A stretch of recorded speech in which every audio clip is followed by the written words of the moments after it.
If you search for Rowan Atkinson's car collection right now, you will find the same video, made by 100 different channels, covering the same 6 cars. The McLaren F1, the Aston Martin Zagato, the Rolls-Royce with the experimental engine, and they'll all close with the same line. He sold the McLaren for $12 million.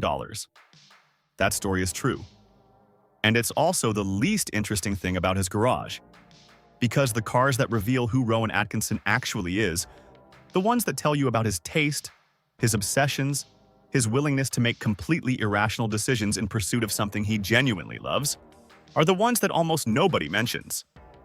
This is about those cars. The man before the collection.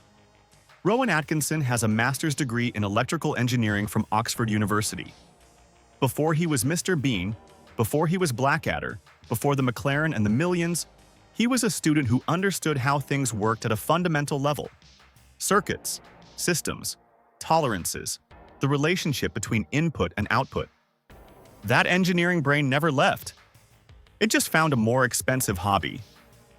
He started racing in the Renault 5 GT Turbo One-Make Championship. Not as a celebrity stunt, not for a television segment, but as an actual competitor across 2 full seasons. He lapped the Top Gear test track fast enough to be the second quickest celebrity ever to do it, behind only Matt LeBlanc, who used to race professionally. Atkinson did it in a Kia, matching times with a Formula One driver who ran the same circuit in a faster car. The point is not the lap time. The point is that when Rowan Atkinson gets into a car, his instinct is to understand it completely and then push it as hard as it will go. Every car in this collection, when you know that about him, makes a different kind of sense. The Lancia Delta HF Integrale, the one he couldn't live without. Most people have never heard of the Lancia Delta HF Integrale. Those who have tend to speak about it the way people speak about a piece of music that permanently rewired something in their brain. In the late 1980s and early 1990s, this car dominated the World Rally Championship so completely that it won 6 consecutive manufacturers' titles. It was a hatchback, visually unremarkable, Italian-built, turbocharged, with 4-wheel drive developed specifically to handle the most extreme road conditions on Earth. On loose gravel and mountain passes, against factory teams from Mitsubishi and Toyota and Ford, the Delta kept winning. Atkinson bought his first one in 1989, the 8-valve version, and after 2 years, traded up to the 16-valve model. Then he said something in a magazine interview that tells you everything. I can't imagine any car getting you from P to Q faster than this one. Not a McLaren. Not an Aston Martin. A hot hatchback he drove on public roads in Britain.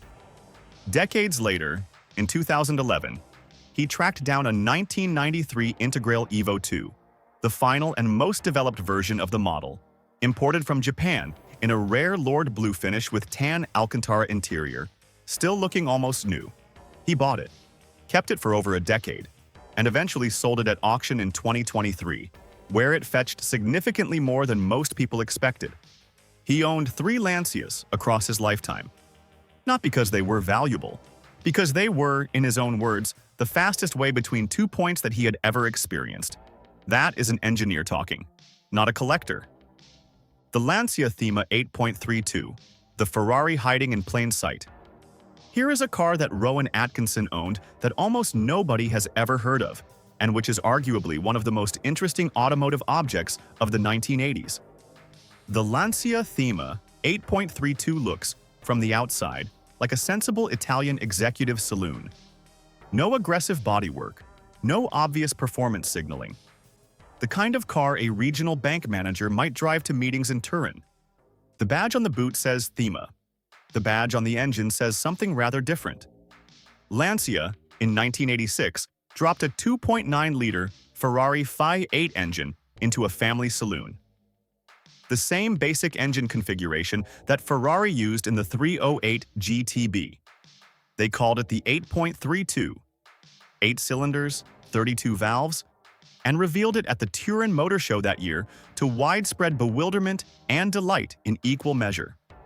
The car came with a walnut dashboard, velour seating, and a Ferrari engine note that made absolutely no sense coming from something that looked like it could have been used to pick up children from school. Atkinson's example was a 1989 model left-hand drive, making it exceptionally rare in the United Kingdom. He auctioned it in 2018 alongside his Mercedes-Benz 500e. The reason given was that, despite the Ferrari engine, it couldn't quite keep pace with the BMW M5 of its era on pure performance terms.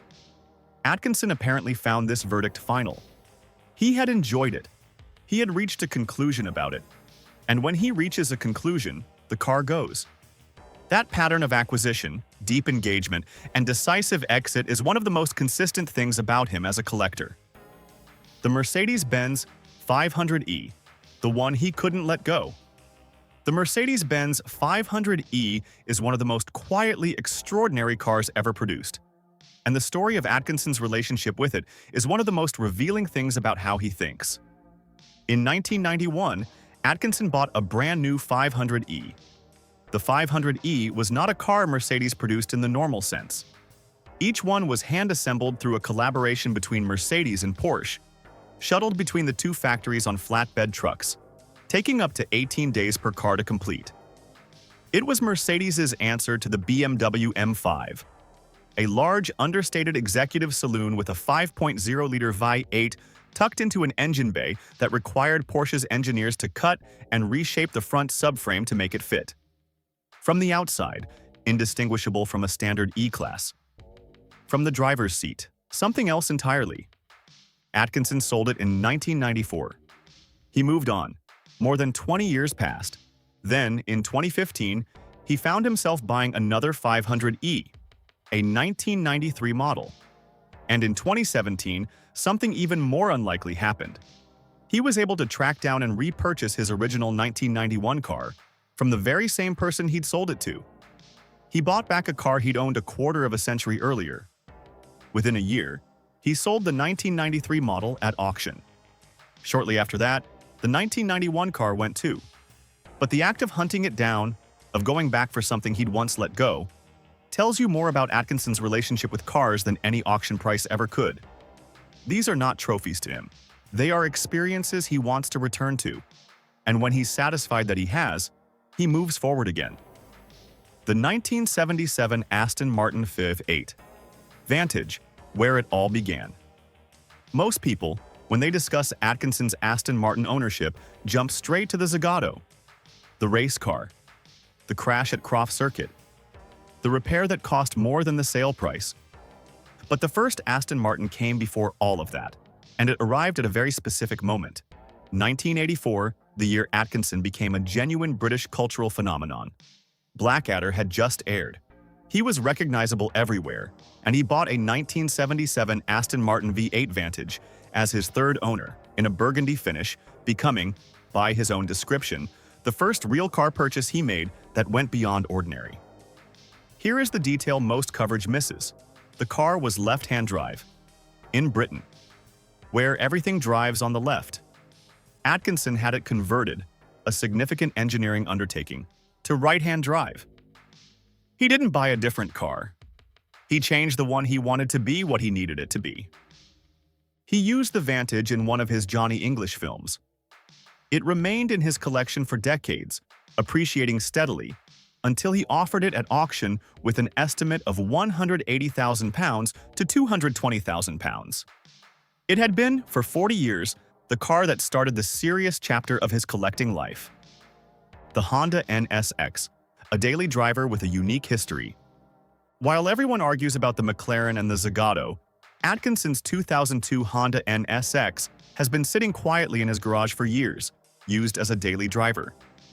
The NSX was Honda's attempt to prove that Japan could build a car that belonged in the same conversation as Ferrari and Porsche. They roped in Ayrton Senna during the development program, one of the greatest drivers who ever lived, to give feedback on the chassis. Senna found it too stiff, too unforgiving, too demanding for ordinary road use. Honda made it softer as a result. The handling compromise that Senna pushed for in testing is literally embedded in the engineering of every NSX ever produced. Atkinson's example is the 2002 facelift model, which ditched the pop-up headlights for fixed units and revised the suspension. And here is the thing about this car's presence in his collection that matters most. He uses it regularly. A mid-engined sports car with Ayrton Senna's development fingerprints on it, and Rowan Atkinson is driving it to the shops and using it as everyday transport. That is the clearest possible statement of values from a car enthusiast. What the overlooked cars actually tell us. Rowan Atkinson has owned McLarens and Astons and Rolls-Royces. He has made and lost significant sums on cars that became famous, partly through his ownership of them. That is all documented endlessly in videos you've probably already seen. But the Lancia he bought 3 times across different decades. The Mercedes he sold and then spent 23 years waiting to repurchase. The Honda he uses as a daily driver because it's good enough to deserve that.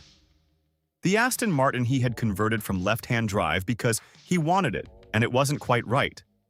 The Ferrari-engined saloon that looked like nothing from the outside and sounded extraordinary from the inside.